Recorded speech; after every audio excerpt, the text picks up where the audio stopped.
The story that led to protests. This is absolutely unthinkable. This is not a prank. This is beyond bullying. You are evil. They are evil. A Black Lives Matter group, of course, got involved. As police and school officials investigated the case, though, it began to unravel. The full story wasn't adding up. Vann was never formally charged, and instead he brought a civil suit against Humphrey's mother, Summer Smith.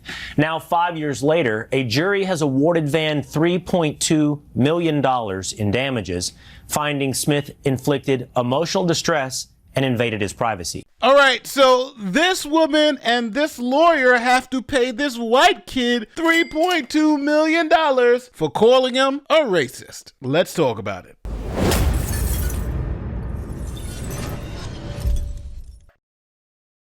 Let's be honest. In today's world, the math isn't adding up lately. Between the grocery store and those skyrocketing insurance premiums, even with a steady job, more families are being forced to rely on high-interest credit cards to cover simple expenses. Now, if you're a homeowner caught up in that cycle, carrying balances with interest rates in the 20s and 30s, it's time to get some relief. Right now, mortgage rates are at a 3-year low, and my friends at American Financing are helping homeowners pay off those high-interest debts at rates that are in the low 5s. Now, their salary-based mortgage consultants don't just push loans. They build strategies for debt. On average, they're saving their customers $800 a month. Plus, if you start today, you may even be able to delay your next 2 mortgage payments. There are no upfront fees or obligations to find out how much you can save. America's home for home loans is American Financing. APR rates in the 5 start at 6.196% for well-qualified buyers. NMLS number 182334. Now, for more information, call 866-336-5030. That's 866-336-5030. Or go to AmericanFinancing.net/Nate the Lawyer. All right, so let's get straight to the facts. We're in 2021, Plano, Texas. 13-year-old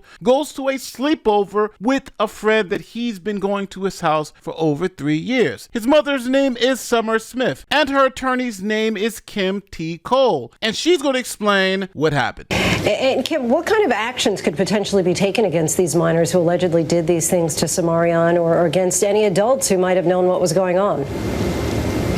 We certainly hope that the appropriate criminal charges be filed in this action. It's being characterized as bullying, but this far exceeds bullying. What these young men did was criminal.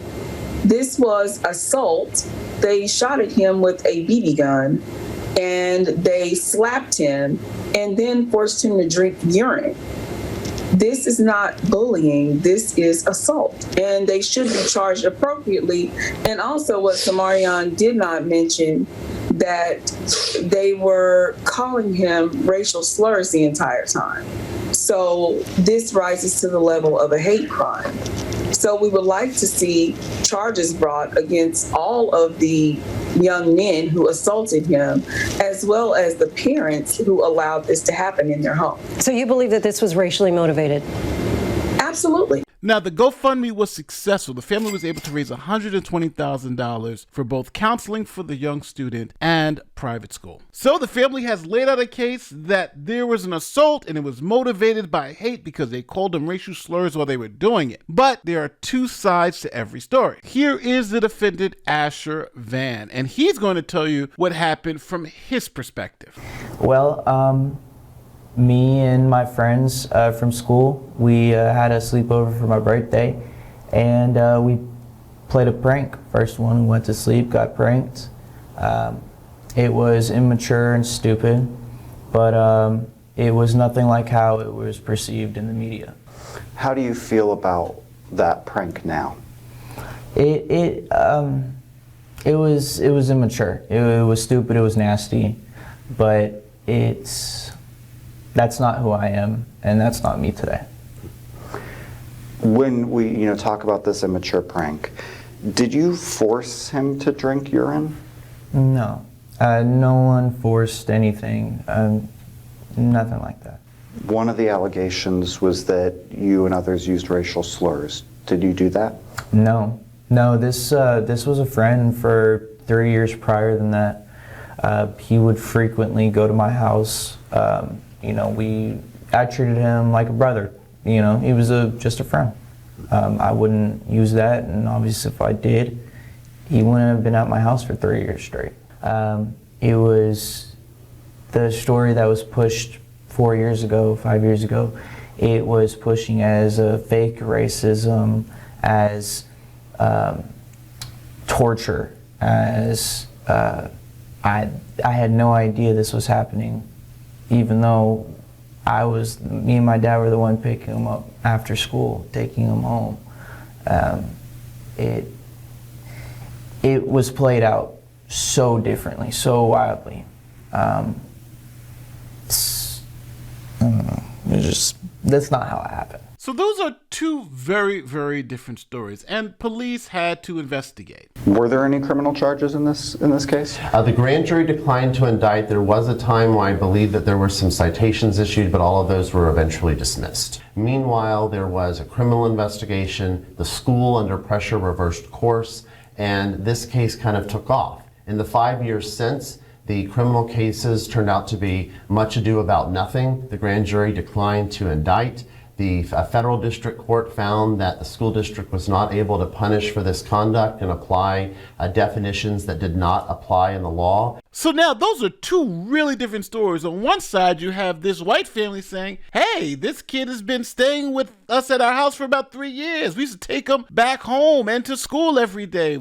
How all of a sudden are we racist? Matter of fact, he's literally coming to a sleepover for his friend's birthday party. When you have the other side, the mom and the attorney saying, no, that's a family of racists and they tortured this kid. And this was a racially motivated incident and the family is evil and racist. So now the next question is, well, why the hell did the black kid's mom and his lawyer have to pay $3.2 million to the white kid? Well, for the full legal breakdown, I'm going to bring in my boy, D-Law from D-Law and Associates. Link to his channel is in the description. He's going to let you know exactly what happened in the criminal case and what happened in the civil case and why this mom and this lawyer are on the hook for $3.2 million. All right, so let's break down the actual legal charges because there are two sides to this. The criminal side and the civil side. Let's talk about it. First, the criminal case. Summer Smith pushed for the boys to be charged, and the police did file charges. But listen to what the charges actually were. A Class C misdemeanor. For those of you that don't know, it's the equivalent of a traffic ticket. So Smith's attorney wanted at least a Class A misdemeanor. Check this out. But here's the thing. Those charges didn't even stick. The case went to the grand jury and listened to what happened. So the grand jury declined to indict. All citations dismissed. That means no criminal record. Nothing. Now we turn to the civil case. And this is where things just flipped. So Asher Vann's family sued Summer Smith and her attorney, Kim Cole. And listen carefully to the specific legal claims. So the jury found two things: intentional infliction of emotional distress and invasion of privacy, publicizing a minor's private information. Now some people might ask, why not defamation? Listen to the attorney explanation for this. So they couldn't file for defamation in Texas because of the 1-year statute of limitations. But under intentional infliction of emotional distress, it carries a longer window, and that's where they got him. The jury came back with a $3.2 million verdict, total damages. And here is the kicker. The verdict was not just against the mother. It was also against the attorney, Kim Cole. She was found liable too. That, folks, is crazy. So the attorney got hit too. Guys, I'm telling you, that's almost unheard of. Now, here's the reality with regards to collecting. Listen to what Nichols says about the money. So apparently, it's not just about the money. It's about accountability. And Summer Smith says she's ready to file her appeal. While this is all well and good, guys, one thing you have to understand, just because you get this big verdict of $3.2 million does not mean you're going to actually collect it. That's a whole different and very complicated process. Let me tell you, I know for sure. So as of right now, 0 criminal convictions against the boys, a $3.2 million civil judgment against the mother and the attorney, and a pending appeal. That is where we currently stand legally. Kind of crazy. So guys, here's how I see this situation. All the criminal charges gone. The defendant who was originally charged now sues the plaintiff and ends up winning a huge verdict. Now, whether they're going to collect it, that's a whole nother story. And the mother who originally charged or pushed for the charges now has to appeal her civil penalty. What a huge mess. All right, so now let's keep it 100. Something did happen happened at that sleepover. Kids urinated in a cup and put it to some other kid's mouth. That's disgusting. That's wrong. I'm not going to sit here and act like that's okay. And I understand a mother's instinct to protect her child. But here's the problem. There's a difference between advocating for your child and weaponizing race to destroy another child's life on national television. They went on Good Morning America. Their attorney called it a hate crime. BLM marched in the street, marched in front of the other kid's home. People threw bricks through his window, death threats against a 13-year-old. When a grand jury looked at the case and said nothing is here. When those charges got dismissed, the harassment kept going on. They released this kid's private information. They put him on blast, and a jury full of minorities. This was a majority-minority jury with 5 black people, 3 Asians, and 2 Hispanics. They're the ones who said this black mom and this black lawyer went too far and have harmed this kid to the tune of $3.2 million.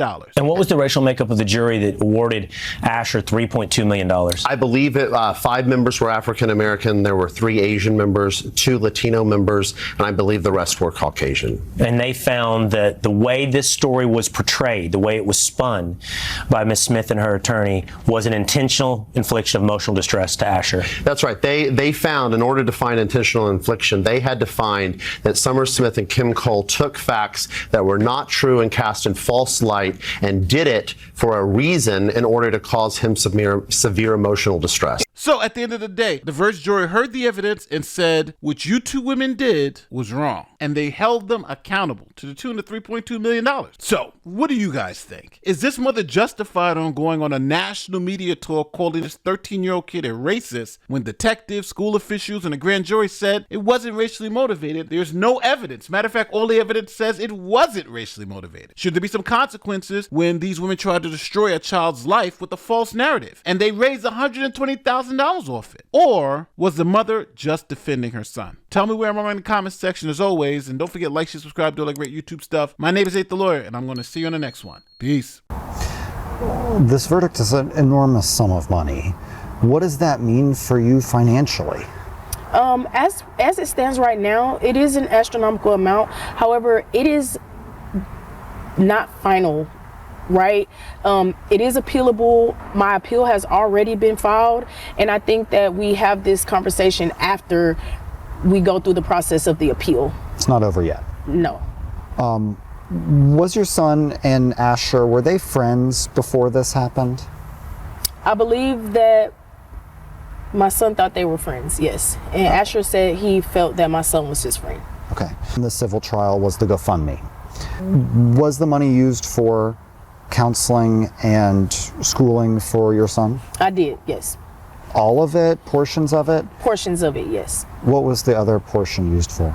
I mean, anything to help him be able to move forward with life.